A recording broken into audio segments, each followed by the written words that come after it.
Now we are going to study about pressure ulcer. Pressure ulcer जिसको क्या बोला जाता है स्टूडेंट, आपके एग्जाम में काफ़ी बार आ चुका है, बेड शोर और डायबिटिक अल्सर। और ये जो अपना वीडियो लेक्चर है ये एम्स दिल्ली की जो कंबाइंड एम्स की जो वैकेंसी निकली है आप लोगों के लिए, जो कि एकदम बम्पर आपके लिए वैकेंसी आई है, तो इसके लिए आपको प्रिपेयर होना है। तो उसके लिए ये टॉपिक बहुत ही इम्पोर्टेंट है, जिसका नाम है डायबिटिक अल्सर, प्रेशर शोर और बेड शोर जिसको बोला जाता है। तो इसके अंदर सबसे पहले अपन बात करेंगे ऐसी कौन कौन सी साइट है जहाँ पे प्रेशर शोर के चांस ज़्यादा होते हैं। तो यहाँ पे इस इमेज में आप देख रहे हैं कि ये कौन सा वाला पार्ट है स्टूडेंट्स, ये वाला पार्ट, ये ओसिपिट पार्ट है। यदि पेशेंट सुपाइन पोजीशन में लंबे समय तक, प्रेशर शोर किस वजह से होता है, बेड शोर प्रेशर अल्सर इस वजह से होता है यदि कोई भी पेशेंट लंबे समय से यदि वो एक ही पोजीशन में रहेगा, चेंज नहीं कर पाएगा। ऐसे पेशेंट जैसे कि ट्रोमा के पेशेंट या फिर लॉन्ग टर्म इलनेस से वो सफ़र कर रहे हैं, तो उनको पोजीशन चेंज करने में दिक्कत आती है। और इसका भी टाइम ड्यूरेशन होता है स्टूडेंट, यदि 2 आवर्स से ज़्यादा तक यदि एक ही पोजीशन में रहेगा पेशेंट, तो चांसेस होते हैं उसके बेड शोर और प्रेशर अल्सर के। तो बात करें तो ये है ओसिपिट एरिया, और ये क्या है, बोनी प्रोमिनेंस एरिया है, जहाँ पे उभार होते हैं, जहाँ पे बोन्स होती है। बोन्स के यहाँ पे क्या होती है, जहाँ बोनी प्रोमिनेंस वाले पार्ट होते हैं स्टूडेंट, वहाँ पे मसल्स क्या होती है, कम होती है, फैटी टिश्यूज नहीं होते हैं उस वजह से। और वहाँ पे क्या होती है, डायरेक्ट स्किन होती है, बोन के ऊपर की तरफ स्किन होती है, तो वो क्या होते हैं, उसके फ्रिक्शन होने के, सीयरिंग फोर्स लगने के, मॉइस्चर होने के, इनकी वजह से फिर आगे जाके क्या होता है, डेवलप होता है प्रेशर शोर, प्रेशर अल्सर, बेड शोर। तो ये ओसिपिट वाला एरिया, यहाँ पे चांस होते हैं, ये मैक्सिमम चांस, मैं आपको वो साइट्स बता रहा हूँ जहाँ पे मैक्सिमम चांसेस होते हैं। तो ओसिपिट वाला एरिया हो गया एक ईयर वाला, ईयर वाला पार्ट। यदि पेशेंट प्रोन पोजीशन में और साइडलाइन पोजीशन में है तो ईयर और चिक, तो साइड उनके चांसेस होते हैं कि ईयर वाले पार्ट में वहाँ पे प्रेशर शोर डेवलप होने के। नेक्स्ट है ये स्केपुला वाला पार्ट है, this one is scapula back side. तो स्केपुला के यहाँ पे भी मैक्सिमम चांसेस है, क्योंकि ये भी अपने आप में एक बोनी प्रोमिनेंस है। नेक्स्ट बात करें, ये एल्बो वाला पार्ट आ गया अपने। एल्बो वाला पार्ट कहाँ पे होता है, ये इसको हिंज जॉइंट भी बोला जाता है स्टूडेंट, क्या बोला जाता है, हिंज जॉइंट। हिंज जॉइंट, और ये किस किस के बीच में होता है, ऊपर की तरफ आपकी ह्यूमरस और नीचे की तरफ रेडियस अल्ना के बीच में एक जॉइंट होता है, उसको हिंज जॉइंट बोला जाता है।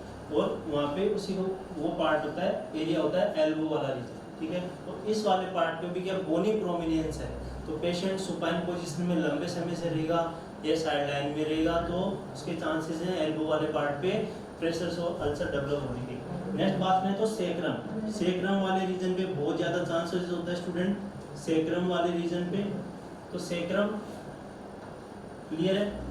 नेक्स्ट बात करें इस्चियल ट्यूब्रोसिटी, इस्चियल ट्यूब्रोसिटी उसे बोला जहाँ आपने इस्चियम पढ़ा होगा, पेल्विक बोन्स होती हैं, इस्चियम दोनों साइड होती हैं, इलियम, इस्चियम और प्यूबिस। तो इस्चियल जो ट्यूब्रोसिटी है वहाँ पे भी क्या है, ग्रेटेस्ट चांसेस है किसके, प्रेशर अल्सर के। ग्रेटर ट्रोकेंटर होता है, आपकी जो फ्यूमर वाला हेड होता है वहाँ पे होता है ग्रेटर ट्रोकेंटर और लेजर ट्रोकेंटर। तो ग्रेटर ट्रोकेंटर वाले पार्ट पे भी प्रेशर शोर, क्योंकि वो भी अपने आप में एक बोनी प्रोमिनेंस है। तो आपको ये याद रखना है बेसिकली, इस पूरा ये जो आप साइड्स पढ़ रहे हैं, साइड्स में आपको ये बेसिकली याद रखना है, जहाँ जहाँ बॉडी के अंदर बोनी प्रोमिनेंस है और जहाँ पे डायरेक्ट स्किन टच में है बोन के, वहाँ पे फैटी टिश्यूज कम है, तो वहाँ ज़्यादा चांसेस है। नेक्स्ट है मीडियल कॉन्डाइल और टीबिया। तो टीबिया की जो मीडियल कॉन्डाइल है, मीडियल, ठीक है, और फिब्रल हेड, फिबुला, टीबिया और फिबुला बोन होती है आपके लेग्स के अंदर, लोअर एक्सट्रीमिटीज के अंदर। तो इनके हेड के यहाँ पे इसको बोलते हैं अपन कॉन्डाइल, ठीक है, मीडियल कॉन्डाइल, लेटरल कॉन्डाइल, इस तरह से कॉन्डाइल वाला पार्ट होता है। तो टीबिया का जो कॉन्डाइल वाला पार्ट है वहाँ पे भी वो भी अपने आप में बोनी प्रोमिनेंस है। नेक्स्ट बात करें मीडियल मेलोलस, जिसको आप टखना बोलते हैं, टखना बोलते हैं, मीडियल मेलोलस और लेटरल मेलोलस, और आपका लास्ट में हील आ गया। हील के यहाँ पे कौन सी बोन होती है, आपसे क्वेश्चन पूछा जा सकता है कि जो पैरों में जो बोन होती है, टार्सल्स होती हैं, टार्सल्स बोन होती है, उनमें सबसे लार्जेस्ट कौन सी है, तो उसको बोला जाता है कैलकेनियस, कैलकेनियस। तो कैलकेनियस ही क्या बनाते हैं, हील बनाती है। एडी जो होती है, एडी में दर्द होता है, कैल्विनियस बोन, तो वहीं पे इस पार्ट, तो ये अपने आप में बोनी प्रोमिनेंस एरिया है, और यहाँ पे प्रेशर अल्सर के मैक्सिमम चांसेस है स्टूडेंट। फिर बात करें अपन कि प्रेशर अल्सर होता है क्या। प्रेशर अल्सर डेग्यूबेटिक अल्सर, जिसका अनदर नेम है, इस नाम से भी आपको एग्जाम में कंफ्यूजन करने के लिए एग्जामिनर दे सकता है। तो आर लोकलाइज्ड क्या है, एक लोकल पार्ट पे, आर लोकलाइज्ड जहाँ पे भी प्रेशर अप्लाई होगा, इसलिए लोकल पार्ट हो गया। आर लोकलाइज्ड अल्सरेशन, वहाँ पे अल्सर डेवलप हो जाएगा ऑफ द स्किन और डीपर स्ट्रक्चर। डीपर स्ट्रक्चर का जब होगा, जब वो लंबे समय तक यदि उसका अपन केयर प्रोवाइड नहीं करेंगे, पेशेंट का अपन ध्यान नहीं रखेंगे, उसको जो स्किन है उसकी केयर नहीं करेंगे, क्लीन नहीं करेंगे, पेशेंट को अच्छा हाइड्रेशन नहीं देंगे, या फिर पेशेंट को जो विटामिन्स मिनरल्स सप्लीमेंट्स की नीड है वो यदि प्रॉपर नहीं रखेंगे, और जो भी अपने रिस्क फैक्टर हैं उनको रिड्यूस नहीं करेंगे, अच्छे से मैट्रेस नहीं देंगे, या फिर जहाँ पे बोनी प्रोमिनेंस है वहाँ पे अपन पिलो नहीं लगाएंगे, कुशंस नहीं लगाएंगे, ठीक है, तो पैड्स नहीं रखेंगे, तो इन वजह से क्या होता है, फिर धीरे धीरे इनके स्टेजेस बढ़ती जाती है। फर्स्ट स्टेज में केवल स्किन एपिडर्मिस लॉस हो रही है, फिर इस तरह से अपन स्टेजेस भी बात करेंगे आगे तो इस तरह डीपर स्ट्रक्चर्स तक जब तक पहुंच जाता है, तो इसमें डीपर स्ट्रक्चर, तो इस तरह से ये डेफिनेशन है प्रेशर अल्सर की। नेक्स्ट बात करें most common result from prolong period. Mostly क्यों होता है कि प्रोलॉन्ग पीरियड, ठीक है, और लंबे समय तक यदि पेशेंट लेटा रहता है बेड रेस्ट पे इन एक्यूट और long term care facility. Clear है। नेक्स्ट बात करते हैं development with in hours in the compromised individual, जहाँ पे भी लंबे समय तक यदि आप लंबे समय तक विद इन हावर्स के अंदर, जैसे 2 to 3 आवर्स के अंदर यदि पेशेंट लंबे समय तक है एक ही पोजीशन में, तो उसके अंदर ये डेवलप होने के चांसेस है। तो ये है प्रेशर अल्सर की अपनी डेफिनेशन होगी। फिर बात करते हैं फैक्टर्स, ऐसे कौन से फैक्टर्स हैं जिनकी वजह से प्रेशर अल्सर के होने के चांसेस मैक्सिमम होते हैं स्टूडेंट। तो maximum factor in the development of pressure ulcer, सबसे पहले बात करेंगे तो फ्रिक्शन। कभी भी घर्षण होता है तो फ्रिक्शन आपने पढ़ा होगा, तो फ्रिक्शन की वजह से भी क्या होता है, अल्सर डेवलप हो जाता है। यदि आप पेशेंट को क्या कर रहे हैं, बेड पे लॉन्ग टर्म पेशेंट लेटा हुआ है, ठीक है, लंबे समय से पेशेंट बीमार है, और आप उसको डेली उसकी साइड चेंज करते हैं, या फिर उसको एक बेड से दूसरे बेड पे जब भी उसका बेडशीट वगैरह चेंज करते हैं, लेनिन चेंज करते हैं, उसका क्लोथ डेली चेंज करते हैं, उस समय यदि आपने किसी भी इम्प्रॉपर तरीके से आपने पेशेंट को हैंडल किया, तो क्या हो सकता है, जो उसने क्लोथ्स पहने या फिर जिस बेड पे है वो वहाँ पे फ्रिक्शन हो सकता है। तो फ्रिक्शन की वजह से जब भी आप पेशेंट की साइड या फिर उसको ट्रांसफ़र करते समय। फिर बात करें प्रेशर, यदि लंबे समय तक एक ही, जैसे कि यहाँ पे बोनी पार्ट है, सेक्रम वाला पार्ट है, और उस सेक्रम वाले पार्ट में यदि लंबे समय तक उसने प्रेशर अप्लाई हो गया वहाँ पे, तो नीचे की तरफ क्या इस्चीमिया कंडीशन होगी। सबसे पहले इस्चीमिया हाइपोक्सिया कंडीशन स्टार्ट हो जाएगी, क्योंकि इस्चीमिया मतलब क्या होता है, ब्लड की supply, lack of blood supply is known as ischaemia, और lack of oxygen at tissue level is known as hypoxia. तो इस तरह से प्रेशर की वजह से कंडीशन हो जाएगी और अल्सर डेवलप होगा। एक पढ़ेंगे अपन शियरिंग फोर्स क्या होता है, जब टू ऑब्जेक्ट्स अपोजिट डायरेक्शन में क्या होते हैं, अपने अपोजिट डायरेक्शन में मूव होते हैं, तो उसे बोलते हैं शियरिंग फोर्स। जैसे ये मेरा हैंड है, ये एक मेरा राइट हैंड है, ये लेफ्ट हैंड, तो मैं इनको दोनों को डिफरेंट डायरेक्शन में लेके जाता हूँ, तो जब जो फ्रिक्शन यहाँ पे जो डेवलप होगा, अल्सर डेवलप होगा, वो शियरिंग फोर्स, उसको बोलेंगे शियरिंग फोर्स, करेक्ट। और यहाँ पे भी ये फील के यहाँ पे फ्रिक्शन दिखा रहता है। तो इस तरह से फ्रिक्शन, शियरिंग, प्रेशर, ये क्या है, फैक्टर्स हैं किस चीज़ के स्टूडेंट्स, प्रेशर अल्सर डेवलप होने के। ये क्या है, रिस्क फैक्टर्स हैं। अब बात करेंगे हम प्रेशर की। सबसे पहले अपने को डेफिनेशन के साथ अच्छे से पढ़ना है कि किस तरह से ये प्रेशर होता है। तो प्रेशर यदि 70 mm ऑफ एच से यदि लंबे समय तक ज़्यादा है, applied for longer than 2 hours, यदि 2 घंटे हो गए, पेशेंट को 2 आवर्स हो गए और उसके 70 mm से ज़्यादा प्रेशर उसने किसी भी लोकलाइज पार्ट पे लगा रखा है, तो क्या हो सकता है, प्रोड्यूस टिश्यू डिस्ट्रक्शन। उस वजह से वहाँ की जो कोशिका है वो मरना चालू हो जाती है, क्योंकि वहाँ की जो ऑक्सीजन ब्लड सप्लाई है वो रुक जाएगी, ठीक है, इस्चीमिया कंडीशन हो जाएगी, हाइपोक्सीमिया कंडीशन हो जाएगी। तो इस वजह से उसको बोलते हैं प्रेशर। और स्टूडेंट आपके जो क्वेश्चन आया हुआ है, इस 2 आवर्स पे काफ़ी क्वेश्चन आता है, ये मोस्ट इंपॉर्टेंट फ्लूइड है, इस प्रेशर के अंदर ये क्लू वर्ड है कि 2 आवर्स से यदि लंबे समय तक रहेगा तो उसके प्रेशर अल्सर हो जाएगा। इसलिए बोला जाता है कि पेशेंट की एवरी 2 आवरली, और जितना भी हो सके यदि 1 आवरली कर सको तो 1 आवरली भी करना चाहिए, और मैक्सिमम एवरी 2 आवरली आपको क्या करना है, पेशेंट की पोजीशन चेंज करनी है। तो यदि पेशेंट सुपाइन में है तो यहाँ पे बैक रीजन में यहाँ पे चांस होंगे प्रेशर की वजह से, शोल्डर वाले पार्ट पे स्कैपुला हो गया, ये एल्बो वाला पार्ट हो गया, अपन ने पढ़ा अच्छे से, ये हिप वाला पार्ट यहाँ ट्रोकेंटर आ गया आपका, ठीक है, लोअर और बैक बटक्स, तो यहाँ पे सेक्रम वाला पार्ट आ गया था, और यहाँ पे नी इनर नी मतलब मीडियल कॉन्डाइल वाला पार्ट आ गया, और यहाँ पे हील जो कैल्फिनियस बोन अपन ने डिस्कस की तो हील वाला पार्ट हो गया। तो इस तरह से ये पार्ट्स होते हैं, एरिया होते हैं जहाँ पे प्रेशर की वजह से क्या होता है, प्रेशर अल्सर बेड सोर डेवलप होता है। इसके बारे में नेक्स्ट बात करते हैं अपन फ्रिक्शन की, क्योंकि सबसे पहले अपन ने प्रेशर पढ़ा और प्रेशर के बाद में अपन पढ़ने जा रहे हैं फ्रिक्शन। फ्रिक्शन मतलब घर्षण लगना। तो फ्रिक्शन होता है क्या है, इज व्हेन टू रफ और मॉइस्ट सरफेस, जब दो सरफेस दो सतह अपने आप में रब होती है टूगेदर, अपने आप में रब होती है, कोज सुपरफिशियल स्किन डैमेज, उस वजह से स्किन डैमेज होता है सुपरफिशियली। वो क्यों हो सकता है, और इस पे है ना आगे जाके बात करेंगे। इमेज है ये इस तरह से। तो फ्रिक्शन कब लगेगा, जब पेशेंट इस तरह से नीचे की तरफ खिसकेगा तो वो क्या होगा, फ्रिक्शन लगेगा। यदि पेशेंट इस तरह से semi Fowler high Fowler position में है और वो आगे की तरफ यदि खिसकता है अपनी सीट से या अपने बेड से, तो वहाँ पे फ्रिक्शन अप्लाई होगा, ठीक है, फ्रिक्शन घर्षण अप्लाई होगा। क्लियर है। तो इसको बोलते हैं फ्रिक्शन फोर्स, दो सतह के बीच में जो फोर्स लगेगा। नेक्स्ट बात करते हैं अपन स्टूडेंट शियरिंग फोर्स की। शियरिंग फोर्स मोस्ट इंपॉर्टेंट है, और अभी आपकी जो रिसेंटली एम्स पटना का 2020 के अंदर जो वैकेंसी आई उसका जो एग्जाम लगा उसके अंदर ये क्वेश्चन पूछा गया था कि ग्रेटेस्ट शियरिंग फोर्स कौन सी पोजीशन में लगता है। ग्रेटेस्ट जो शियरिंग फोर्स लगने के चांसेस हैं वो पेशेंट के कौन सी पोजीशन में लगने के चांसेस हैं। ऑप्शन में वहाँ पे आपको मिला था सेमी फाउलर, हाई फाउलर, ट्रेंडिलेनबर्ग और सुपाइन पोजीशन।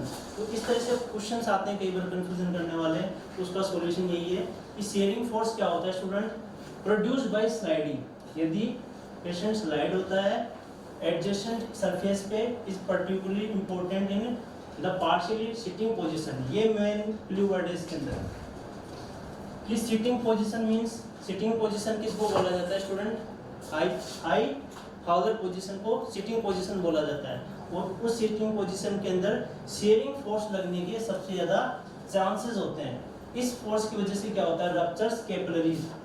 कैपिलरीज क्या होती है स्टूडेंट्स, जैसे कि आपने पढ़ा होगा आर्टरी, ठीक है, आर्टरी की एक छोटी ब्रांच होती है उसको बोलते हैं आर्ट्रियोल, आर्ट्रियोल्स, ठीक है। ब्रांच की अपने आप में डायमीटर जैसे जैसे कम होता जाता है वैसे वैसे उनका नाम भी चेंज होता जाता है। आर्टरी से ऊपर की तरफ होता है एरोटा, एरोटा जिसको आप ग्रेटेस्ट आर्टरी भी बोलते हैं। एरोटा, एरोटा से आर्टरी, और आर्ट्रियोल और आर्ट्रियोल के बीच में होती है कैपिलरी। कैपिलरी होती है, जाल होता है, गुच्छा होता है माइन्यूट वेसल्स का, ठीक है, छोटी छोटी वेसल्स का जाल होता है। वहाँ से क्या होता है, गैसेस का एक्सचेंज होता है, न्यूट्रिएंट्स का गैसेस का एक्सचेंजेस होगा, फिर वो किस में आ जाता है, वेन्यूल्स। वेन्यूल्स क्या होती है, स्मॉलेस्ट ब्रांच होती है वेन की, वेन की स्मॉलेस्ट ब्रांच वेन्यूल। फिर ये वेन्यूल वेन्यूल से ब्लड किस में जाएगा, वेन के अंदर जाएगा, और वेन से किस में जाएगा, vena cava. Vena cava, vena cava जिसको बोलते हैं ग्रेटेस्ट वेन, सबसे बड़ी वेन होती है वेना कावा। तो superior vena cava upper body part से ब्लड लेके आती है, inferior vena cava lower body part से ब्लड लेके आती है। तो वेना कावा इस तरह से होती है, और एरोटा, ठीक है। तो इस तरह से ये कैपिलरी है, कैपिलरीज पे कैपिलरी रप्चर हो जाएंगी यदि शियरिंग फोर्स लगेगा। अब अपन आगे बात करते हैं कि किस तरह से ये शियरिंग फोर्स लगता है। मैकेनिज्म विच कॉज प्रेशर सोर डेवलप, जिसके अंदर की बात करें शियरिंग की, शियरिंग की बात करेंगे। शियरिंग फोर्स आपको ये वर्ड ही कंफ्यूज करता है मेनली, इसलिए आप इसमें कंफ्यूज हो जाते हैं। शियरिंग फोर्स क्या है, when the skin is pulled into two direction, two direction के अंदर यदि पुल्ड होते हैं, यदि मैं मेरे एक हैंड को, राइट हैंड को इस साइड यदि पुल करता हूँ और अनदर लेफ्ट हैंड को इस साइड पुल करता हूँ, तो ये होता है shearing force, correct, which can lead to damage below the surface of the skin. इस वजह से स्किन के नीचे जो पार्ट वो डैमेज हो जाएगा, ठीक है। इस तरह से ये नीचे की तरफ ऑब्जेक्ट है और ये यहाँ पे पार्ट है। यदि अपोजिट डायरेक्शन में प्रेशर लग रहा है, इस यहाँ पे ये शेयरिंग फोर्स लग रहा है, ये टू स्ट्रक्चर्स अपोजिट डायरेक्शन में जा रहे हैं, तो उसको बोला जाता है शेयरिंग फोर्स। आपको मेन क्लू वर्ड है वो याद रखना है शेयरिंग फोर्स में, कि अपोजिट डायरेक्शन के अंदर मूवमेंट हो रहा है टू स्ट्रक्चर्स का, उस वजह से जो प्रेशर शो डेवलप होगा वो शेयरिंग फोर्स की वजह से होगा। अब नेक्स्ट बात करते हैं अपन, प्रेशर पड़ा, फ्रिक्शन पड़ा, अपना शेयरिंग फोर्स हो गया। बात करते हैं लास्ट में मॉइस्चर की। मॉइस्चर क्या होता है? नमी, ठीक है।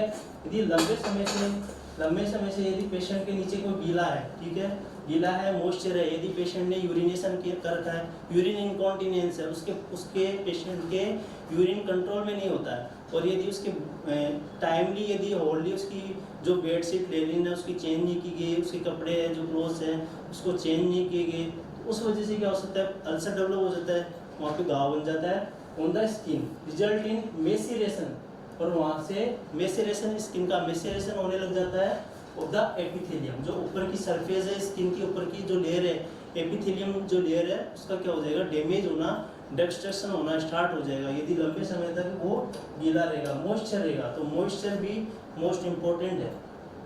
नेक्स्ट बात करें risk factor for pressure ulcer.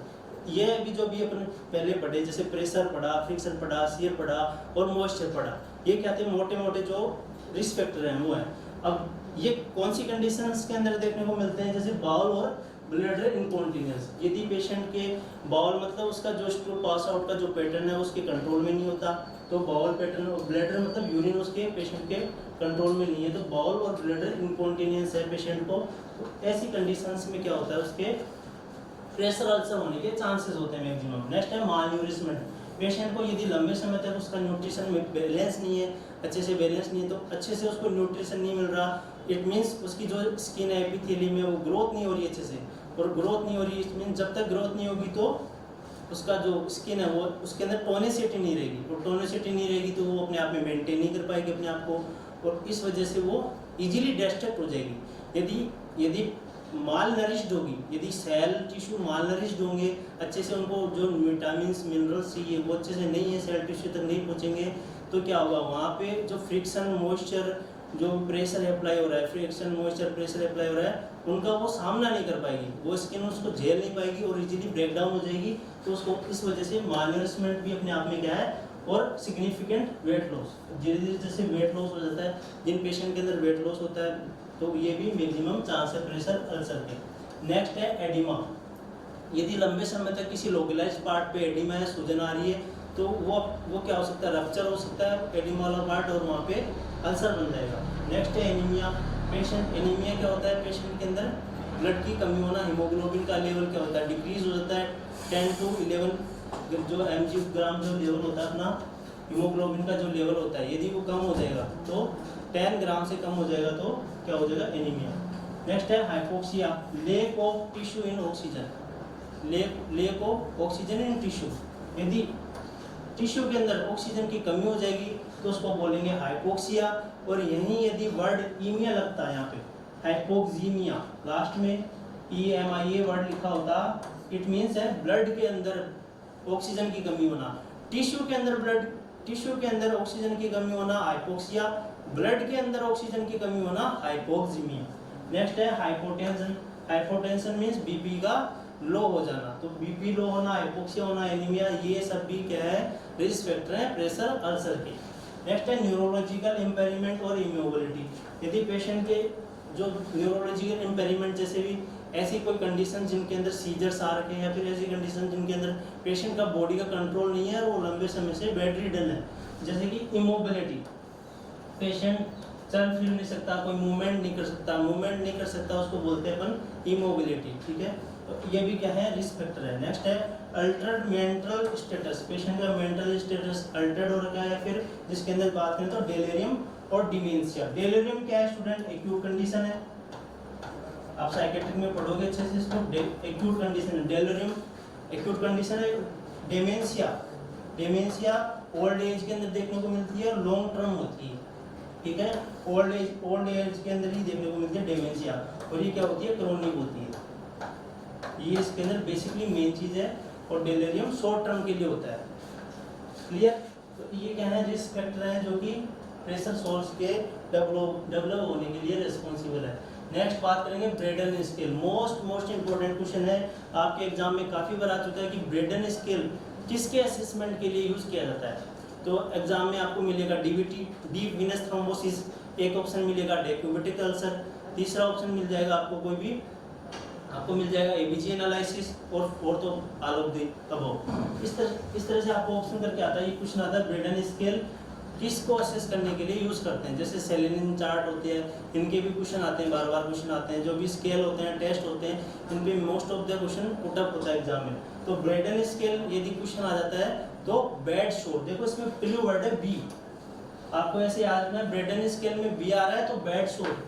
तो बेड शोर को असेस करने के लिए, असेसमेंट के लिए ये काम में लिया जाता है। तो बेड शोर के लिए ब्रेडन स्केल यूज किया जाता है। तो ये किसने डेवलप किया था, ये 1987 में, जब पेशेंट को दिक्कत आई कि उसके पेशेंट जब बारबरा ब्रेडन और मेंसी ब्रेडस्ट्रॉम, मेंस क्या है स्टूडेंट्स, नैन्सी ब्रेडस्ट्रॉम और बारबरा ब्रेडन। तो ये ब्रेडन जो नाम है, बारबरा ब्रेडन, इनके नाम पे ही इस स्केल का नाम रखा गया, बारबरा ब्रेडन के नाम पे। तो ब्रेडन स्केल नाम रख दिया गया क्योंकि इन्होंने बनाया। जब ये पेशेंट की केयर कर रहे थे उस दौरान इनको पता चला कि ऐसा कोई ना कोई मेथड होना चाहिए जिससे पेशेंट के अंदर प्रेशर अल्सर बेड शोर का पता चल सके। तो असेसमेंट का ये मेथड है जिसके अंदर बात करें क्यों ये डेवलप किया गया, क्यों बनाया इन्होंने, क्यों डेवलप किया, फॉर प्रिडिक्शन ऑफ प्रेशर शोर रिस्क, कि पेशेंट के अंदर कितने चांसेस है प्रेशर शोर डेवलप होने के, इस चीज़ को पहले ही पता कर लिया जाए। पेशेंट के अंदर प्रेशर अल्सर डेवलप ही नहीं हो, इसको पहले ही क्यों ना अपन पता कर लें, इस चीज़ के लिए एक स्केल बनाया गया ब्रेडन स्केल, या फिर आप स्कोर भी बोल सकते हैं क्योंकि इसके अंदर नंबरिंग देते हैं इसलिए आप इसको ब्रेडन स्कोर भी बोल सकते हैं। नेक्स्ट है मोस्ट कॉमनली यूज्ड इंस्ट्रूमेंट। ये मोस्ट कॉमनली इंस्ट्रूमेंट काम में लिया जाता है for predicting the development of pressure ulcer. Pressure ulcer के लिए किस तरह से डेवलपमेंट हो रहा है उसको असेसमेंट करने के लिए, प्रिडिक्ट करने के लिए, ठीक है। तो उसके लिए most commonly Brydon scale use किया जाता है। और इसके अंदर सबसे मेन जो कंपोनेंट होते हैं वो 6 होते हैं, उसको अपन 1 to 1 डिस्क्राइब करेंगे जैसे। तो ये 6 कंपोनेंट से आपसे एग्जाम में ये क्वेश्चन भी आ सकता है कि जो ब्रेडन स्केल है उसके अंदर कितने जो पॉइंट अपन पढ़ते हैं कितने होते हैं, 6 है। 6 एरियाज अपन उसके अंदर डिफाइन करते हैं। तो 6 कौन कौन से हैं ये अपने को देखना अच्छे से। सबसे पहले बात करें तो sensory perception.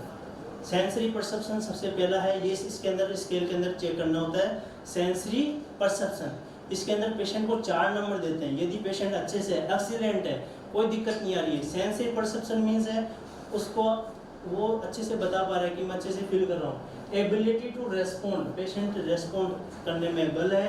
Meaningful to pressure related discomfort, यदि प्रेशर से रिलेटेड लंबे समय से वो बैठा है, प्रेशर अप्लाई हो रहा है, उससे यदि उसको दिक्कत आती है तो वो सेंसरी परसेप्शन। नेक्स्ट है skin moisture, degree to which skin is expose to moisture, कितने लंबे समय तक और कितने अमाउंट में स्किन क्या है मॉइस्चर के कांटेक्ट में। तो स्किन मॉइस्चर भी इसका पार्ट है ब्रेडन स्केल का। और एक्टिविटी, क्योंकि अपने मॉइस्चर पढ़ा, मॉइस्चर अपने आप में रिस्क फैक्टर है। और activity, degree of physical activity, अपने पढ़ा था कि इमोबिलिटी की वजह से भी क्या होता है, लंबे समय तक इमोबिलिटी रहेगी, एक जगह पे पेशेंट रहेगा तो प्रेशर अल्सर डेवलप होने के चांसेस होते हैं। नेक्स्ट बात करते हो mobility. Mobility, ability to change and control body position, patient के एबल है या नहीं है वो अपनी जो पोजीशन है उसको चेंज करने के, उसको कंट्रोल करने के। तो ये भी एक पॉइंट है कि मोबिलिटी हो गया 4th पॉइंट। एक 3rd पॉइंट एक्टिविटी है, स्किन मॉइस्चर है और सेंसरी परसेप्शन है।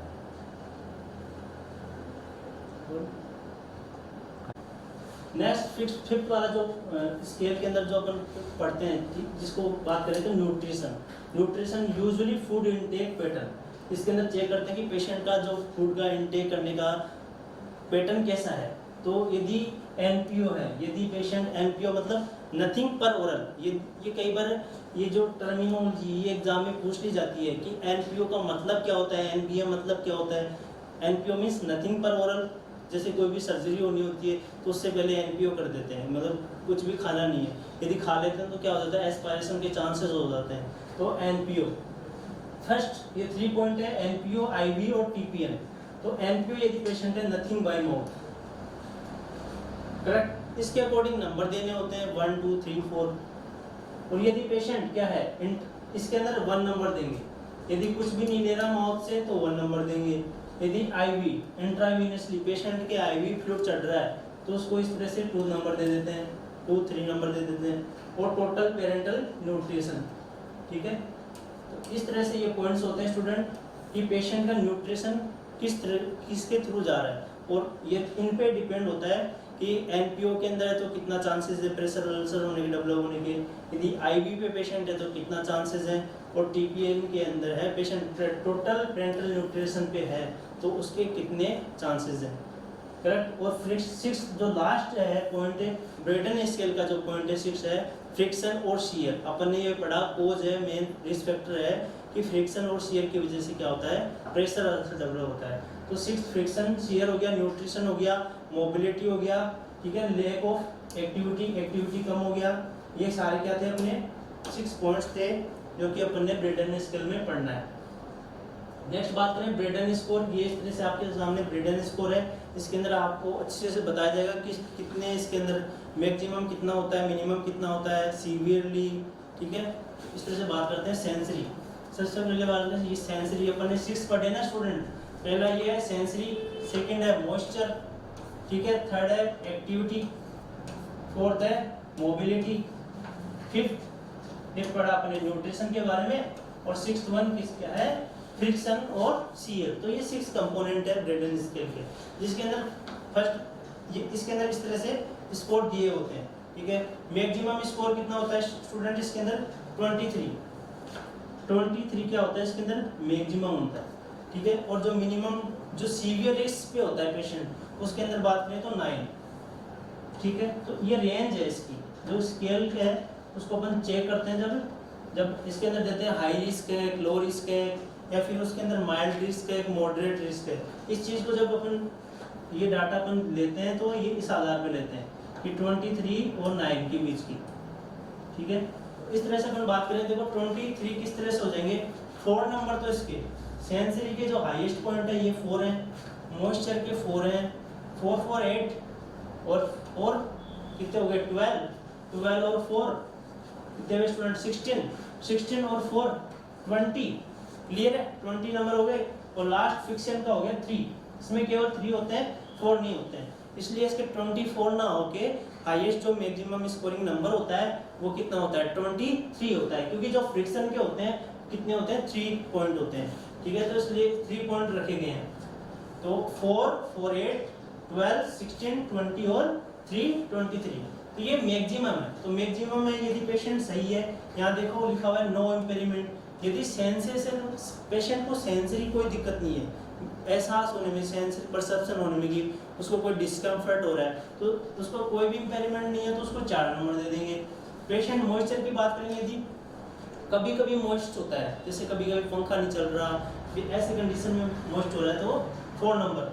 और वाल्क फ्रीक्वेंटली, वो कंटिन्यूली चल पा रहा है, कोई दिक्कत नहीं है उसको एक्टिविटी के अंदर 4 नंबर दे देंगे। मोबिलिटी के अंदर कोई लिमिटेशन नहीं है, मूवमेंट करने में कोई दिक्कत नहीं है, पेशेंट को आराम से एडक्शन कर पा रहा है, एबडक्शन कर पा रहा है, सरकमडक्शन कर पा रहा है, मतलब हाथों को घुमा पा रहा है, फ्लेक्शन कर पा रहा है, एक्सटेंशन कर पा रहा है। देखो ये चीज़ें होती हैं एग्जाम में काफ़ी बार आती हैं कि एबडक्शन हो गया, एडक्शन हो गया, तो ये सब चीज़ अच्छे से हो रही है, इट मीन्स मोबिलिटी परफेक्ट है, नो लिमिटेशन। नेक्स्ट है न्यूट्रिशन एक्सीलेंट है, पेशेंट अच्छे से ले रहा है बिना रुकावट के, तो ये न्यूट्रिशन। और फ्रिक्शन का कोई भी 4th नंबर नहीं होता, तो इस तरह से मैक्सिमम नंबर इस तरह से। यदि स्लाइटली इम्पेयर्ड है तो 3 नंबर दे देंगे, कभी कभी ओकेजनली मॉइस्ट होता है तो 3 नंबर मॉइस्चर के अंदर दे देंगे, वॉक ओकेजनली कभी कभी चलता है तो 3 नंबर दे देंगे, स्लाइटली लिमिटेड होता है, थोड़ा बहुत एडक्शन एबडक्शन सर्कमडेशन करने में पेशेंट को दिक्कत आती है तो उसको 3 नंबर दे देंगे। और न्यूट्रिशन एक्सीलेंट ना हो गया, केवल पर्याप्त है, एडुकेट ही है, तो उसको 3 नंबर दे दिया। और फ्रिक्शन के अंदर कोई प्रॉब्लम नहीं है तो 4 नंबर ना देके इसमें केवल 3 होता है।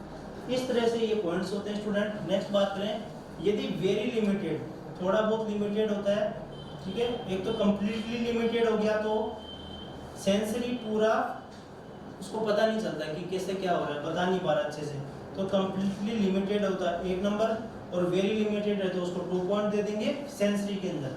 यदि कॉन्स्टेंटली मॉइस्ट है, लंबे समय तक वो मॉइस्ट, उसका एरिया वाला पार्ट जो मोस्ट पार्ट जो लोकलाइज पार्ट है वो मॉइस्ट रहते हैं वहाँ पे, तो कॉन्स्टेंटली है, लगातार है तो 1 नंबर, और कभी जब भी रहता है तो मॉइस्ट, तो उसको 2 नंबर दे देंगे। नेक्स्ट है चेयर बाउंड और बेड बाउंड। एक्टिविटी के अंदर bed bound means patient bed पे लेटा रहता है, और चेयर बाउंड मतलब चेयर पे रहता है, तो बेड पे रहेगा तो 1 नंबर दे देंगे एक्टिविटी के अंदर, और चेयर पे रहेगा तो 2 नंबर दे देंगे। और इमोबिलिटी के अंदर, इमोबिलिटी है, मोबिलिटी के अंदर पेशेंट वाली जो पॉइंट है इसके अंदर इमोबिल है, एकदम मूवमेंट नहीं कर पा रहा, तो उसको 1 नंबर दे देंगे। और थोड़ा बहुत लिमिटेड होता है तो उसको 2 नंबर दे देंगे। नेक्स्ट है वेरी पुअर, यदि न्यूट्रिशन बहुत ही ज़्यादा पुअर है तो उसको 1 नंबर देना है। यदि प्रोबेबली एडुकेट, थोड़ा बहुत ही सही है, एडुकेट थोड़ा बहुत ही है, तो न्यूट्रिशन उसको 2 नंबर देना है। नेक्स्ट है प्रॉब्लम है, यदि फ्रिक्शन हो रहा है, उसको प्रॉब्लम है तो 1 नंबर। और पोटेंशियल ज़्यादा, थोड़ी बहुत ज़्यादा प्रॉब्लम हो जाएगी तो उसको पोटेंशियल, मतलब उसको थोड़ी कम है, प्रॉब्लम में तो क्या बहुत ज़्यादा हो गई, और इस प्रॉब्लम से थोड़ी सी कम है तो उसको पोटेंशियल प्रॉब्लम, तो उसको 2 नंबर। तो आपको बेसिकली स्कोर जो याद रखना है वो स्टूडेंट एग्जाम में जो पूछा जाता है वो ये पूछा जाएगा आपसे। ये मोस्ट इंपॉर्टेंट है कि 23 मैक्सिमम है और मिनिमम इसके अंदर 9। यदि स्कोर यदि 9 रहेगा, 9 रहने का मतलब है स्कोर यदि कम रहेगा तो ये टोटल स्कोर तो सीवियर रिस्क पे है। यदि पेशेंट हाई रिस्क पे कम आनेंगे तब स्कोर 10 to 12 होता है। 10 to 12 यदि स्कोर है ब्रेडन स्कोर, तो आपसे एग्जाम में क्वेश्चन पूछ सकता है कि ये सीवियर है, मॉडरेट है, माइल्ड है, मॉडरेट है, किस तरह से। तो हाई रिस्क का मानेंगे 10 to 12 यदि स्कोर है तो हाई रिस्क मानेंगे। यदि स्कोर अपना ब्रेडन स्कोर है वो 13 to 14 के बीच में, 13 to 14 के बीच में स्कोर अपना, इनको कैलकुलेट करने के बाद में, असेसमेंट करने के बाद में 13 to 14 है, इट मीन्स उसका मॉडरेट रिस्क है इसके प्रेशर होने की। और यदि बात करें माइल्ड रिस्क 15 to 18, 15 to 18 है तो माइल्ड रिस्क, और 18 to 23 है तो कोई रिस्क नहीं है, पेशेंट को कोई रिस्क नहीं है, प्रेशर अल्सर होने की, डेवलप होने की कोई चांसेस नहीं है। तो जितने कम होंगे ना, जैसे जितने ये स्कोर कम हो रहा है उतना ही रिस्क ज़्यादा हो रहा है, आपको ये याद रखना है। तो 23 के लगभग रहेगा, 23 से 18 के बीच में रहेगा तो कोई रिस्क नहीं है। फिर बात करें अपन 15 to 18 है तो माइल्ड रिस्क है। फिर 13 to 14 यदि स्कोर आ रहा है तो मॉडरेट है। 10 to 12 है तो हाई रिस्क है, और स्कोर 9 में क्या रहेगा, वेरी हाई रिस्क ही रहेगा। तो इस तरह से ब्रेडन स्कोर, ब्रेडन स्केल अपने आप में मोस्ट इंपॉर्टेंट है स्टूडेंट, आपको चीज़ें रिवाइज करना है, पढ़ना है।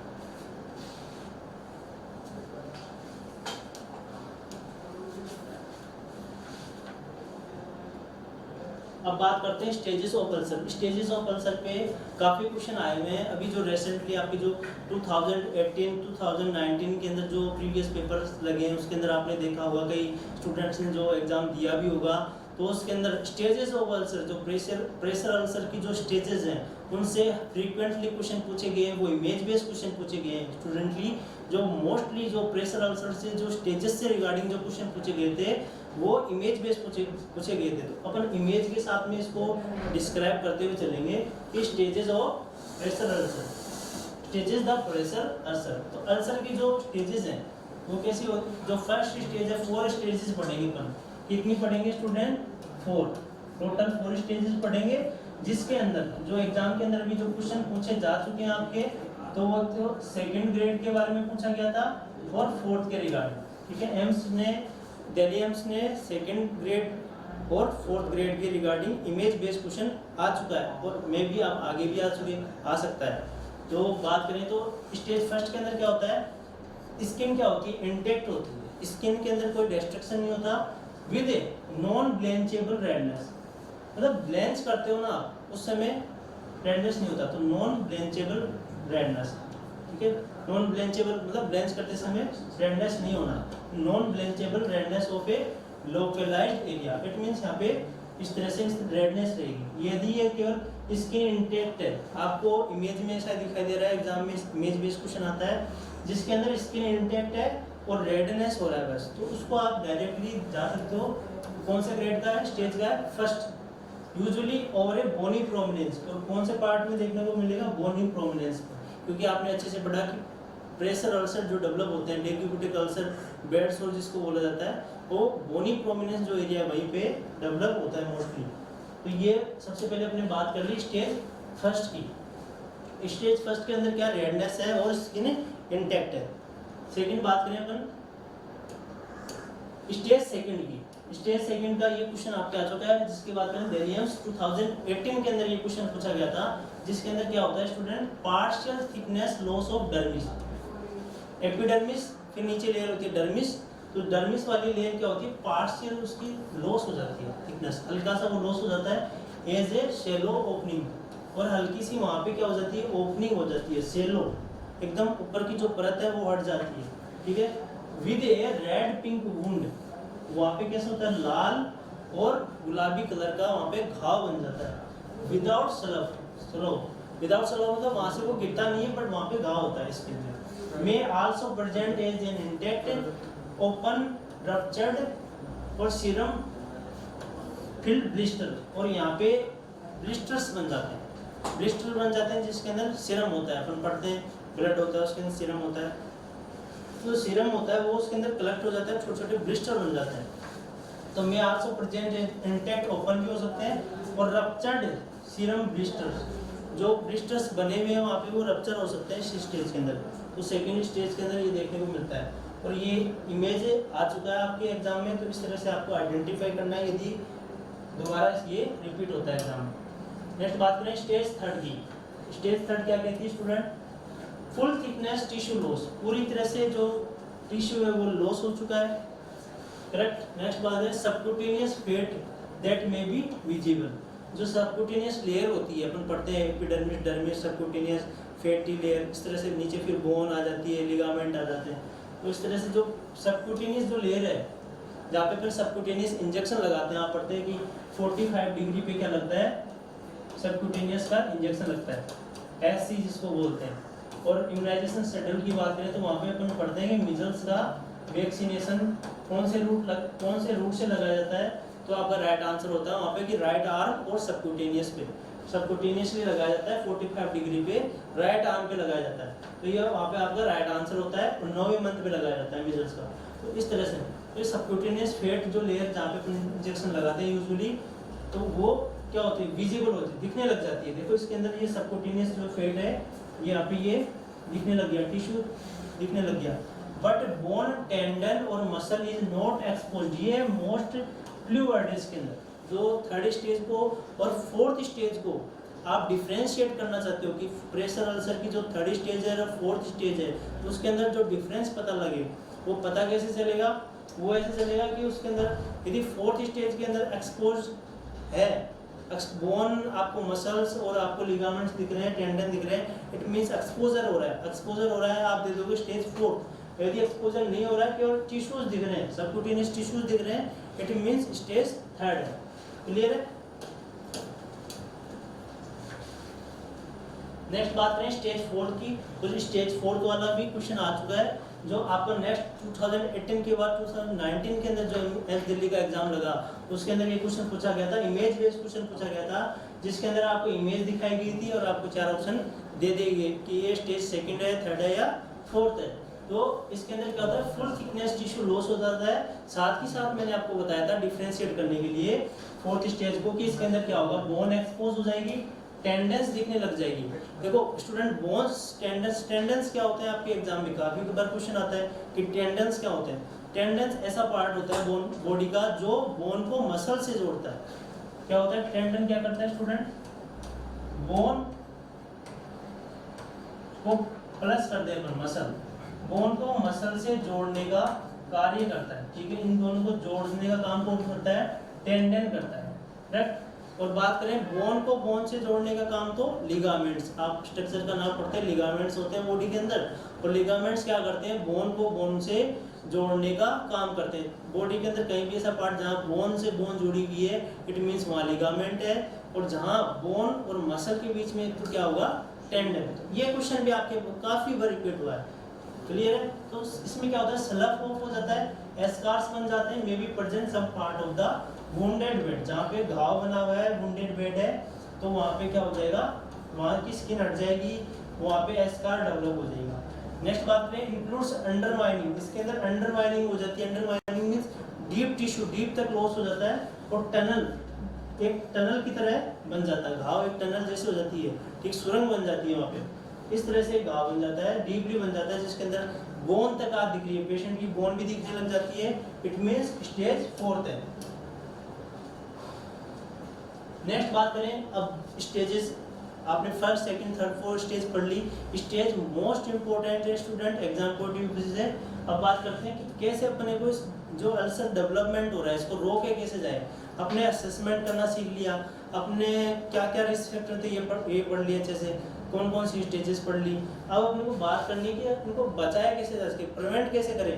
प्रिवेंट करने का क्या है, प्रोवाइड मेटिकुलस केयर, जो स्किन केयर है बार उसको अपने को क्लीन रखना है। ऐसे नहीं कि वहाँ पे डेब्रीज वहाँ पे इकट्ठी हो रही है, उससे क्या हो, जैसे कि पेशेंट लंबे समय से मान लो इनकॉन्टिनेंस है, ब्लैडर बॉल इनकॉन्टिनेंस है, तो वहाँ पे जो यूरिन फिकल जो मटेरियल होगा वो क्या कर देगा, वहाँ डिग्रेडेशन स्टार्ट हो जाएगा, स्किन का माइक्रोब्स डेवलप हो जाएंगे, वहाँ पे मॉइस्चर डेवलप हो जाएगा, तो उस वजह से स्किन ब्रेक डाउन हो जाएगा। तो उसको अपने को क्लीन रखना है, तो और एंड पोजिशनिंग और इमोबिलाइज पेशेंट, और अपने को पोजीशन पे ध्यान रखना है, एवरी 2 आवर्ली अपने को क्या करना है, पोजीशन को चेंज कर देना, करेक्ट। और ये आपके एग्जाम में काफी बार आता है, जिसके अंदर क्या करना है, इंस्पेक्ट स्किन, स्किन को दिन में काफी बार देखना है कि कहीं से किसी भी प्रकार का रेडनेस तो नहीं है। Wash skin with mild soap, हल्के जो ज़्यादा ऐसा भी नहीं हो ज़्यादा जिसके अंदर ज़्यादा केमिकल यूज़ किया गया हो, ऐसा सोप नहीं, माइल्ड सोप यूज़ करना है, और उसको रिंस धो देना है। And pet dry with A soft towel. Pet dry का मतलब क्या होता है स्टूडेंट, आपको इस तरह से करना है, इस तरह से, ठीक है, इस तरह से पेट ड्राई बोलते हैं। यदि आप उसको रब करोगे तो वहाँ पे पहले से वहाँ की जो स्किन है वो क्या हो चुकी है, लूज हो चुकी है, और वो वहाँ से ब्रेक डाउन हो जाएगी, इसलिए पेट ड्राई करना है, ठीक है। हल्का हल्का उसको टच करके सॉफ्ट टावल से उसको ड्राई करना है, कभी भी उसको विग्रियसली रबिंग नहीं करना है, अदरवाइज क्या हो सकता है, उसका स्किन का डैमेज हो सकता है, डिस्ट्रक्शन हो सकता है। नेक्स्ट बात करें, लुब्रिकेट स्किन, आप स्किन के वहाँ पे ऑयल से मसाज कर सकते हैं, ठीक है, मसाज कर सकते हैं, लुब्रिकेट कर सकते हैं, बट वो मसाजिंग आपको ऐसे पार्ट में नहीं करना है जहाँ पे रेडनेस है और जहाँ की स्किन की टोनिसिटी कम है, वरना क्या होगा, मसाज करने से और ज़्यादा वो रप्चर हो जाएगा। तो आपको लुब्रिकेट करना है skin with blend lotion. Lotion कैसा नहीं होना चाहिए, ब्लेंड होना चाहिए, एकदम चिकना होना चाहिए, वो ऐसा नहीं कि उसके अंदर ऐसे जो पार्टिकल्स हैं जैसे कि काफ़ी आते हैं जिसके अंदर ऐसे चीज़ें आती हैं जिसके अंदर रबिंग होने के चांसेस होते हैं, तो ब्लेंड लोशन होना चाहिए टू कीप स्किन, ताकि सॉफ्ट रहे एंड पेलेबल रहे। नेक्स्ट बात करें, डी है अपना अवॉइड पुअरली वेंटिलेटेड मैट्रेस। ऐसे अपने को चादर यूज़ नहीं करने है उसको पेशेंट को लेटाने के लिए जिसके अंदर वेंटिलेशन नहीं हो। इट मीन साफ है कि आपको पॉलिस्टर जैसा कपड़ा होता है, जैसे कि प्लास्टिक जैसा कवर होता है, वो यूज़ नहीं करना। उससे क्या हो जाएगा, वो लंबे समय से वहाँ पे क्या हो जाएगा, मॉइस्चर डेवलप हो जाएगा। तो इस चीज़ को अवॉइड करने के लिए अवॉइड करना है poorly ventilated mattress, correct. Next बात करें, with plastic is covered with plastic, जो कि प्लास्टिक से कवर्ड है, और परमिएबल मैटेरियल, ऐसे मैट्रेस है, मटेरियल है जिनसे कि आपकी जो ऑक्सीजन बॉडी से जो गैसेज रिलीज होती हैं वो बाहर नहीं जा पाती हैं, पसीने एब्जॉर्ब नहीं हो पाते हैं, तो ऐसे यूज़ नहीं करने हैं प्लास्टिक का। नेक्स्ट बात करें, employ bowel and bladder program to prevent incontinence. Patient का जो बाउल और ब्लैडर कंट्रोल है उसको मेंटेन करके रखना है। यदि आप उसको नहीं करके रखोगे तो उसके क्या हो जाएंगे, चांसेस हो जाएंगे इसके प्रेशर अल्सर के, क्योंकि बाउल और ब्लैडर इनकॉन्टिनेंस भी क्या रिस्क फैक्टर है। नेक्स्ट बात करते हैं, एनकरेज एम्बुलेशन, क्योंकि अपने पढ़ा था एक्टिविटी, ब्रेडन स्केल अपने पढ़ा, जब अपने बात की थी एक्टिविटी की, तो एक्टिविटी भी उसके पेशेंट की रहनी चाहिए। उससे क्या होगा, जो सर्कुलेशन है, बॉडी का ब्लड का सर्कुलेशन है वो इम्प्रॉपर होगा, ठीक है। यदि इमोबिलिटी रहेगी तो इम्प्रॉपर हो जाएगा, यदि बॉडी की एक्टिविटी रहेगी तो प्रॉपर बॉडी का सर्कुलेशन रहेगा, और एक्सरसाइज करने से भी प्रॉपर सर्कुलेशन। तो बॉडी का अच्छे से ब्लड सर्कुलेशन हो, पुअर सर्कुलेशन नहीं हो, इसलिए अपन क्या करेंगे, एनकरेज करेंगे पेशेंट को एक्टिविटी के लिए, एक्टिविटी के अंदर उसको इंडल्ज करेंगे। नेक्स्ट है प्रमोट न्यूट्रिशन, पेशेंट को न्यूट्रिशियस डाइट देंगे, उस डाइट के अंदर भी जो वुंड को हीलिंग करने में हेल्प करती है, जो जिसका नाम आप विटामिन करके पढ़ते हैं, जिसका नाम है विटामिन सी। विटामिन सी को और क्या बोलते हैं student, ascorbic acid. Vitamin C पढ़ते हैं, एस्कॉर्बिक एसिड। और ये कैसा है स्टूडेंट, फेट सोल्यूबल है वाटर सोल्यूबल? तो ये कैसा है, वाटर सोल्यूबल विटामिन है जिसका नाम एस्कॉर्बिक एसिड है, और विटामिन सी। तो ये क्या करता है, वुंड को हील करने में, घाव को हील करने में, भरने में हेल्प करता है। तो promote nutrition diet with optimal protein देनी है, विटामिन सी देना है, साथ में जिंक देना है एंड आयरन। तो आयरन, विटामिन, प्रोटीन, इनसे क्या होगा, जो प्रोटीन क्या करता है अपनी सेल टिश्यू को बिल्डअप करता है, बनाता है, बिल्डअप करता है। तो इस चीज के लिए प्रोटीन काम आएगा, विटामिन सी, और जिंक क्या करेगा, वुंड को हीलिंग में हेल्प करेगा। तो आपके एग्जाम में काफी, अभी जो भी नागपुर का जो एग्जाम लगा था 2020 के अंदर, उसके अंदर कुछ ऐसा कंडीशन देके कुछ पूछा गया था एग्जाम के अंदर कि एक पेशेंट है जिसकी सर्जरी हुई है अभी जस्ट, तो उसको सर्जन क्या प्रिस्क्राइब करेगा, तो उसके ऑब्वियसली उसकी सर्जरी हुई है तो उसके वुंड है तो उसको हील होने में कौन सा विटामिन हेल्प करेगा, विटामिन सी। तो डॉक्टर क्या प्रिस्क्राइब करते हैं, आफ्टर सर्जरी विटामिन प्रिस्क्राइब करते हैं यूजुअली, जिसके अंदर बात करें तो विटामिन सी प्रिस्क्राइब करते हैं, ताकि वुंड का जो हीलिंग है वो प्रॉपर हो। नेक्स्ट बात करें, टीच इंपोर्टेंस ऑफ, पेशेंट को बताना है किस किस चीज का इंपोर्टेंस है। एक तो गुड न्यूट्रिशन, अच्छे से खाना खाए, ठीक है, टाइमली, जिसके अंदर विटामिन सी, प्रोटीन, जिंक और आयरन की अपन ने बात की। नेक्स्ट बात करें हाइड्रेशन, टाइमली उसको वाटर इनटेक करना है, प्लेंटी ऑफ वाटर इनटेक करना है, डेली का जो 15 अपना 2500 से 3000, ठीक है, ml पर डे जो इनटेक करना होता है वो अपने को यूज लेना है। यदि हाइड्रेशन नहीं रहेगा, पेशेंट डिहाइड्रेट रहेगा, तो स्किन का टोनिसिटी कम होगा, और स्किन का टोनिसिटी कम होगा तो ब्रेक डाउन होने के चांस ज़्यादा रहेंगे। तो हाइड्रेशन अच्छे से रखना है, और एक्टिविटी की अपन ने बात कर ली कि अच्छे से एक्टिविटी करनी है ताकि पेशेंट का जो ब्लड सर्कुलेशन है वो प्रॉपर हो, और पोजीशनिंग उसकी क्या करनी है, एवरी 2 आवर से चेंज करनी है, एंड अवॉइडेंस ऑफ प्रेशर, और लंबे समय तक एक ही पोजीशन में नहीं रखना है, यदि रहोगे तो वहाँ पे प्रेशर अप्लाई हो जाएगा और प्रेशर अल्सर डेवलप हो जाएगा। नेक्स्ट बात करें शेयरिंग, फ्रिक्शन एंड मॉइस्चर, इनके बारे में भी पेशेंट को बताना है कि लंबे समय तक मॉइस्चर नहीं होना चाहिए। शेयरिंग क्या होता है, 2 ऑब्जेक्ट्स के बीच में अपोजिट डायरेक्शन में जब मूवमेंट होता है तो उसको बोलते हैं शेयरिंग फोर्स। तो और फ्रिक्शन, तो ये सब चीज़ नहीं होनी चाहिए, इनके बारे में टीच करना है क्योंकि ये क्या है, रिस्क फैक्टर है। नेक्स्ट बात करें रिलीव द प्रेशर, अब प्रेशर को आप कम कैसे कर सकते हैं, किस तरह से करते हैं, अवॉइड एलिवेशन, पेशेंट को avoid elevation of the head of the bed greater than 30 degree, ये most important clue word lining है। और ये भी एम्स पटना के अंदर जो क्वेश्चन पूछा गया था वो ये अभी मैंने आपसे शेयर किया था, ये पूछा गया था कि कौन सी पोजीशन के अंदर शेयरिंग फोर्स लगने के चांसेस होते हैं। तो ऑप्शन के अंदर supine, semi Fowler, high Fowler और ट्रेंडिलैंडर पोजीशन दिया होता है। तो सबसे ज़्यादा चांस किसके अंदर रहेंगे, अपने अभी पढ़ा सिटिंग पोजीशन को हाई फाउलर पोजीशन बोला जाता है। तो यहाँ पे भी ये कह रहा है कि avoid elevation of head of bed greater than 30 degree, 30 degree से ज़्यादा हेड के बेड को एलिवेट नहीं करना है। यदि आप ज़्यादा करोगे 30 डिग्री से ज़्यादा तो वहाँ पे शेयरिंग फोर्स लगना स्टार्ट हो जाएगा और पेशेंट के क्या डेवलप हो जाएगा, प्रेशर अल्सर डेवलप होना स्टार्ट हो जाएगा। और पेशेंट को रिपोजिशन करना है एवरी 2 आवर में, ये अपन ने अच्छे से पढ़ लिया। यूज स्पेशल डिवाइसेस, पेशेंट को यदि पेशेंट लंबे ऐसे पेशेंट है जैसे स्ट्रोक के पेशेंट हो गए, वो लंबे समय तक क्या उनको ट्रीटमेंट की जरूरत होता है और उनके अंदर क्लोट बन जाता है ब्रेन के अंदर, जब तक वो क्लोट हटता नहीं है वो पेशेंट के अंदर वो कंट्रोल नहीं होता, पेशेंट के अंदर बॉडी पैरालिसिस देखने को मिलता है, हेमी पैरालिसिस जिसको बोलते हैं अपन। तो वन साइडेड बॉडी का मूवमेंट नहीं कर पाते और पेशेंट लंबे समय तक बेड पे रहता है। पेशेंट ना तो खुद खाना खा सकता है, ना वो यूरिनेशन के लिए जा सकता है, ना डिफिकेशन के लिए जा सकता है, ना कुछ कोई भी एक्टिविटी नहीं कर सकता। तो ऐसी कंडीशंस में क्या उनको अच्छे से फ्लेक्सिबल बेड्स की, मैट्रेस की जरूरत होती है। तो पेशेंट को बताना है कि आपको स्पेशली जहाँ पे बोनी एरियाज हैं वहाँ पे कुशंस लगाएं, पिलो लगाएं या फिर कोई पैड लगाएं जहाँ पे नी आपका पार्ट है, आपका फ्लोटिंग रिंग्स यूज कर सकते हैं। गोल गोल जो रिंग्स आती हैं बोनी प्रोमिनेंस एरियाज पे आप लगा देंगे तो वो एलिवेट हो जाएंगे। और लैम्प वूल आती है भेड़ की। लैम्प किसको बोलते हैं? भेड़, ठीक है, मेमना, उसको बोलते हैं लैम्प, ठीक है। उसका वूल ठीक है, कोट वूलन होता है, उसको यूज कर सकते हैं विंटर्स के अंदर।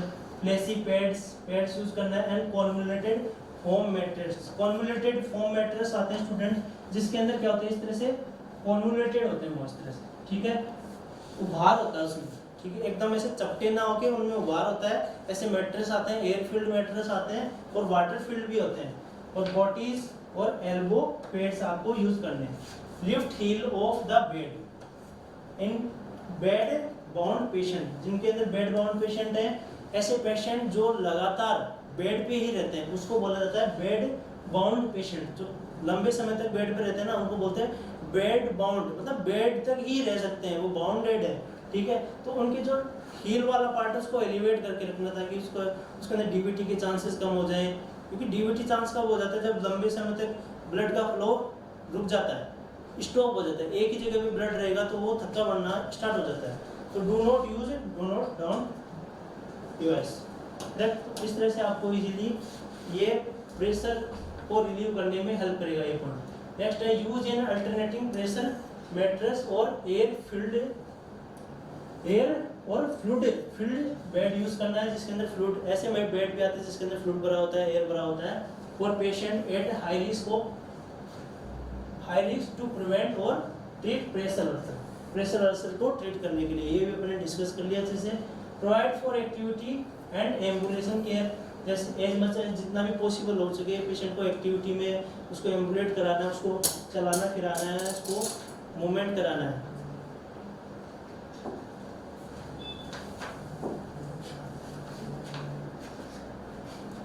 नेक्स्ट बात करें एडवाइस फ्रीक्वेंट शिफ्टिंग। पेशेंट को जब भी advise frequent shifting of weight and occasionally raising of buttocks off chair and while sitting. जब भी पेशेंट लंबे समय तक मान लो चेयर पे सिटिंग पोजीशन में, तो उसको बोलना है कि आप लिफ्ट उठें, बीच बीच में हिलते डुलते रहें।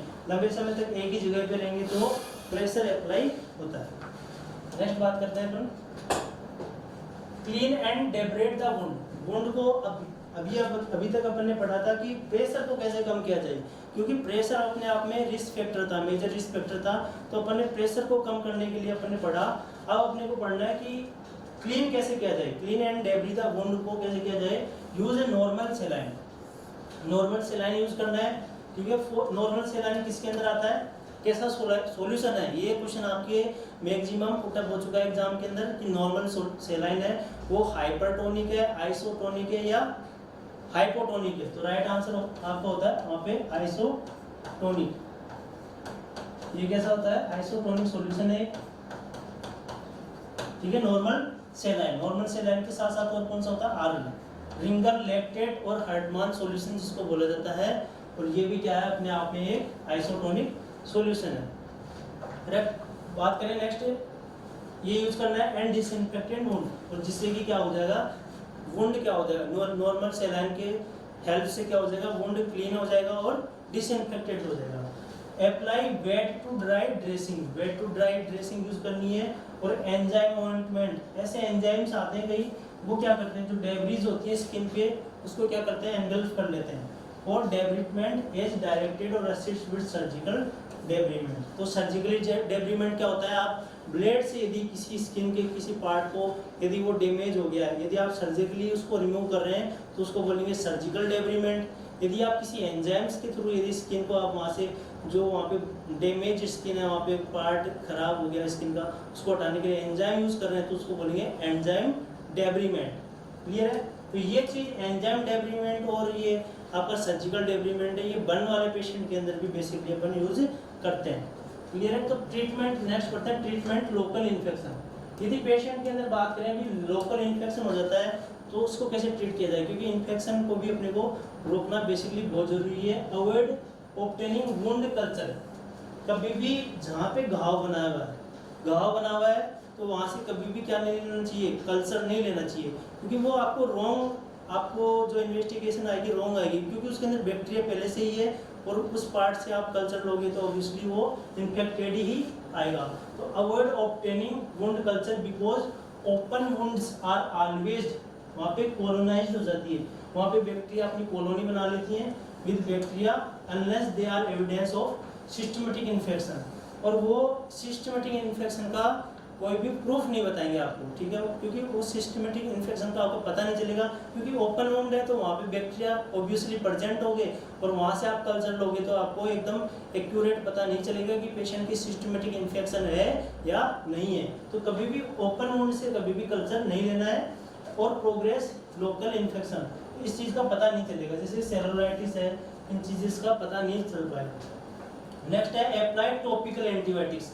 ऐसी टॉपिकल एंटीबायोटिक्स किसको बोलते हैं?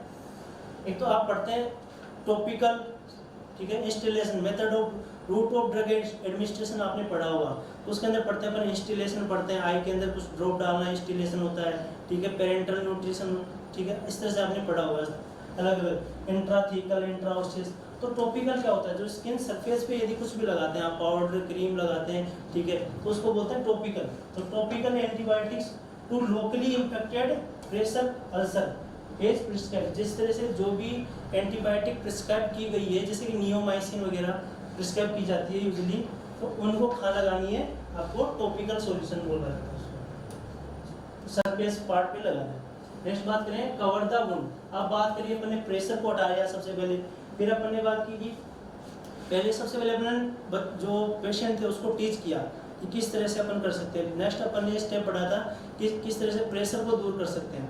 फिर धीरे धीरे अपन ने उसको डेब्रीमेंट के बारे में पढ़ा। अब अपन पढ़ रहे हैं कवर ऑफ द वुंड। अब वुंड को कवर भी करना है, ठीक है, वुंड को कवर नहीं करोगे तो क्या हो जाएगा, वहाँ पे और ज़्यादा इन्फेक्शन हो जाएगा। तो कवर द वुंड, वुंड को कवर करना है विद ए प्रोटेक्टिव ड्रेसिंग। उसके वजह से क्या होगा, क्या फायदा मिलेगा पेशेंट को, मॉइस्ट से बचेगा, moist results in moist nutrient rich environment मिलेगा फॉर हीलिंग टू अकर, ठीक है। पेशेंट को वुंड है उसको कवर करने से पेशेंट को क्या फायदा मिलेगा, वहाँ पे मॉइस्टनेस रहेगा, ठीक है, वहाँ पे मॉइस्टनेस रहे, हल्का मॉइस्टनेस रहने से, क्योंकि ओपन यदि अल्सर रहेगा तो वो ड्राई हो जाएगा, ड्राई हो जाएगा तो वहाँ की जो एपिथेलियम है उसकी एंजियोजेनेसिस जो प्रोसेस होती है, ग्रोथ होता है एपिथेलियम का, वो ग्रोथ नहीं होगा, क्योंकि जब तक वुंड का मॉइस्ट रहने का मतलब क्या है कि वहाँ पे जो ब्लड सप्लाई है वो प्रॉपर है। यदि वो ओपन रहेगा तो वहाँ पे वो ड्राइनेस आ जाएगी और वहाँ की जो ग्रोथ है, जहाँ पे भी ड्राइनेस होती है आपको पता है, जहाँ पे भी अपन बेसिकली बात करें जिस भी एरिया में ड्राइनेस होता है वहाँ पे ग्रोथ नहीं होती है, तो अपने को मॉइस्ट भी रखना जरूरी है। मॉइस्ट मीन्स वहाँ पे ब्लड सप्लाई अच्छी रहेगी, तो कवर करने से क्या फायदा होगा, एक तो मॉइस्टनेस आएगी जिससे एपिथेलियल ग्रोथ अच्छे से रहेगी और वुंड को हीलिंग होने में हेल्प मिलेगा, और न्यूट्रिशन रिच एनवायरनमेंट रहेगा वहाँ पे फॉर हीलिंग टू अकर। तो इसलिए अपने को वुंड की केयर करना बहुत ही जरूरी है। नेक्स्ट बात करें अब कौन से अपन इस तरह से कौन से ड्रेसिंग्स यूज करेंगे, और ड्रेसिंग्स के रिगार्डिंग आपके दिल्ली एम्स 2019 के अंदर क्वेश्चन आया था, वो भी अपन डिस्कस करेंगे इसी के अंदर, ड्रेसिंग वाले पॉइंट के अंदर। तो ड्रेसिंग के अंदर बात करें तो एक तो ड्रेसिंग होती है पॉलीयूरेथेन की, जिसके अंदर थिन फिल्म यूज करते हैं, एक पतली सी परत है ये, ठीक है, थिन फिल्म है जो भी कैसी है, ट्रांसपेरेबल, देख सकते हैं आप वुंड को, यदि आपको देखना है तो उसके आर पार आपको वुंड भी दिख जाएगा, ठीक है। Can be used for superficially low exudate wounds के लिए ये यूज में लिया जाता है। They are air and water permeable, इसके आर पार ना तो वाटर जा सकता है ना एयर जा सकती है, but do not absorb exudate, but ये क्या है, थिन फिल्म है, थिन फिल्म है, ये कभी भी एक्सुडेट को एब्जॉर्ब नहीं करेगी, बट ये क्या कर सकती है, एक तो वाटर के कांटेक्ट में आने से बचेगी, एक एयर नहीं जाने देगी, एयर नहीं जाने देगी तो ये ड्राई नहीं होगा, ये मॉइस्ट रहेगा और उसकी सेल की ग्रोथ यहाँ पे अच्छी होगी, हीलिंग जो प्रॉपर होगी। तो इसलिए पॉलीयूरेथेन थिन फिल्म, यदि एग्जाम में इमेज बेस्ड क्वेश्चन आता है जिसके अंदर आपको एक फिल्म दिखाई गई है, ठीक है, ये किसकी है, पॉलीयूरेथेन थिन फिल्म, जो कि वुंड केयर के अंदर बहुत ही बेसिकली इंपॉर्टेंट है।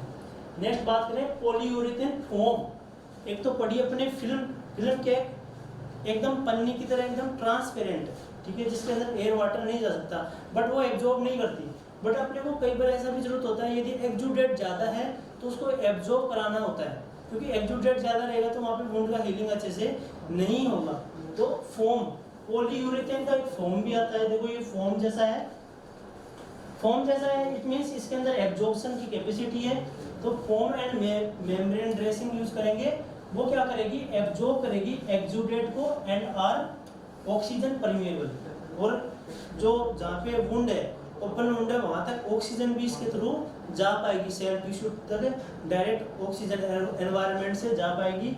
इसलिए पॉलीयूरेथेन का फोम और मेम्ब्रेन भी आती है, ठीक है, जो कि हेल्पफुल है। इसलिए इस तरह से एडवांस टेक्नोलॉजी जिस तरह से बढ़ती जाती है उस तरह से एडवांस ड्रेसिंग भी यूज करते हैं। नेक्स्ट है हाइड्रोक्लोराइड, ये हाइड्रोक्लोराइड उनसे भी बढ़िया है।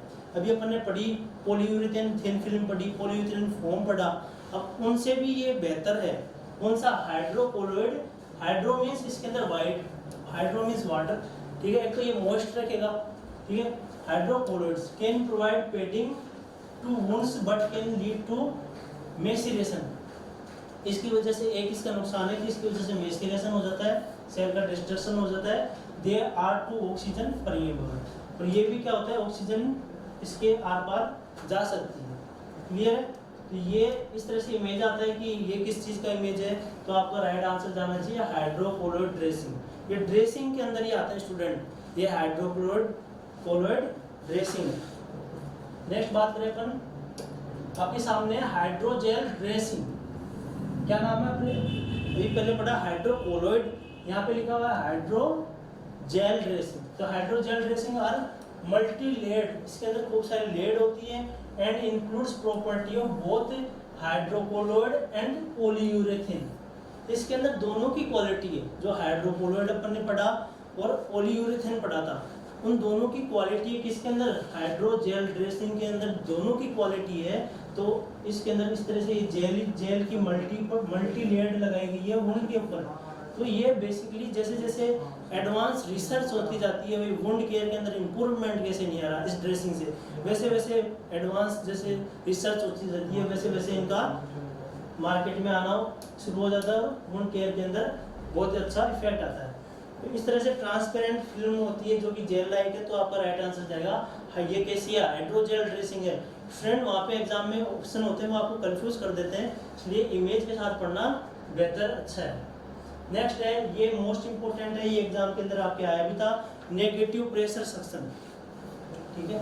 तो नेगेटिव प्रेशर वुंड थेरेपी जिसको बोलते हैं, नेगेटिव प्रेशर वुंड थेरेपी, ऐसी थेरेपी वुंड के लिए यूज की जाती है, घाव को हीलिंग करने के लिए यूज की जाती है, जिसके अंदर नेगेटिव प्रेशर अप्लाई हो रहा है। नेगेटिव प्रेशर का मतलब क्या है, जो सीक्रेशंस है वुंड के सराउंडिंग, जो सीक्रेशंस है, मान लो ये वुंड है यहाँ पे, और यहाँ पे जो सीक्रेशंस है उनको क्या करना है, अपने को किसी भी एक सक्शन डिवाइस से वैक्यूम की सहायता से उसको बाहर की तरफ सक कर लेना है, तो वैक्यूम कर लेना है। वैक्यूम किस पे कार्य करता है स्टूडेंट, हमेशा नेगेटिव प्रेशर पे, पॉजिटिव प्रेशर पे कभी भी वैक्यूम नहीं होता है।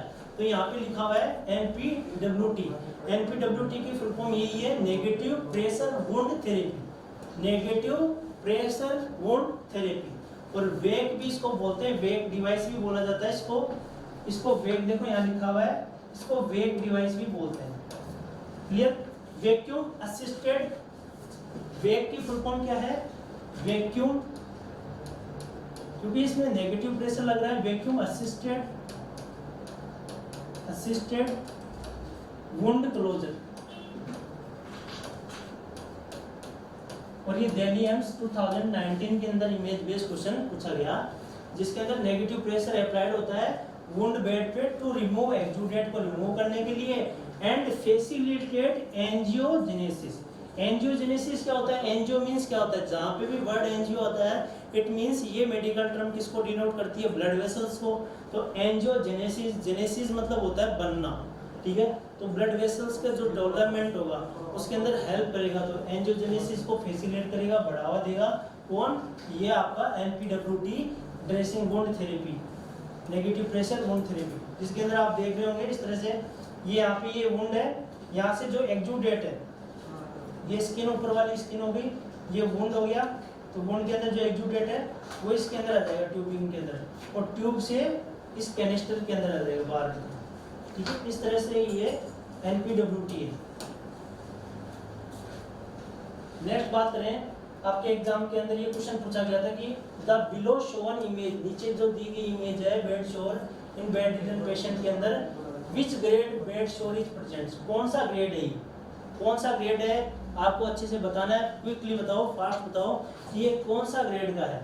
देखो इसके अंदर बोन दिखाई दे रहा है, यहाँ पे बोन दिखाई दे रहा है, मसल दिखाई दे रही है, टेंडन दिखाई दे रहे हैं, इट मीन्स ये कौन सा है, ग्रेड फर्स्ट। फर्स्ट पे लगा दूं मैं, राइट, नो। फर्स्ट में क्या होता है, केवल स्किन रेडनेस होती है, ठीक है, एकदम इंटेक्ट होती है, बस रेडनेस होती है वहाँ पे। सेकंड में क्या होता है, क्या होता है स्टूडेंट, सेकंड में सबक्यूटेनियस टिश्यूज तक आ जाती है। सेकंड में सबक्यूटेनियस टिश्यूज तक ना आके स्टूडेंट कहाँ पे आती है, सेकंड में केवल एकदम स्किन एपिडर्मिस लॉस हो जाती है, डर्मिस एपिडर्मिस सेकंड में। और थर्ड में सबक्यूटेनियस तक चला जाता है, थर्ड में सबक्यूटेनियस तक चला जाता है, क्या जो डैमेज हो रहा है डेगुबेटिक अल्सर में।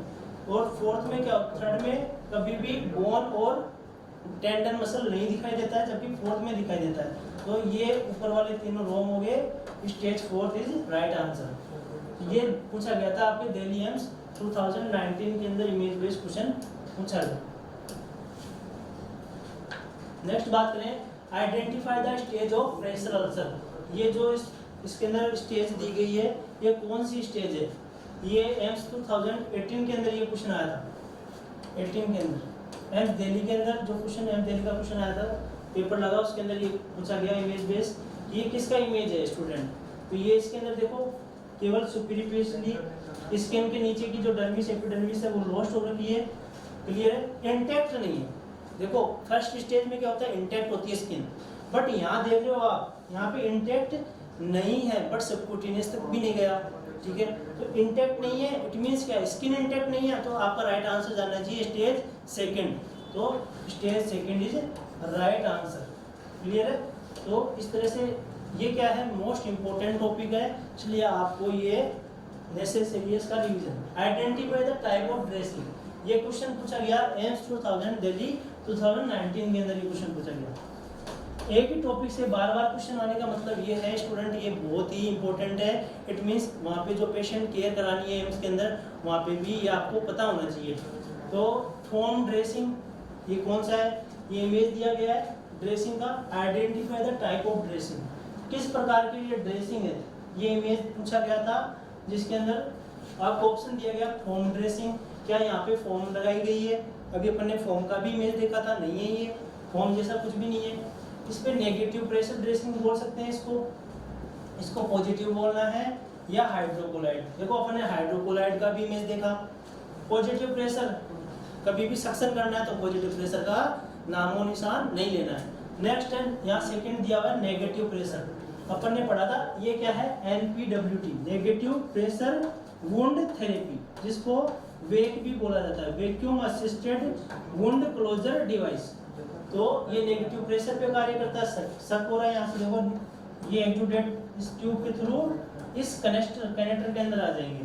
तो इस तरह से ये क्वेश्चन आपके बार बार पूछे जाते हैं स्टूडेंट। आई होप कि आप कंटिन्यू अपनी स्टडी को बनाए रखें और दिल्ली का एग्जाम अच्छे से आप अटेंड करें।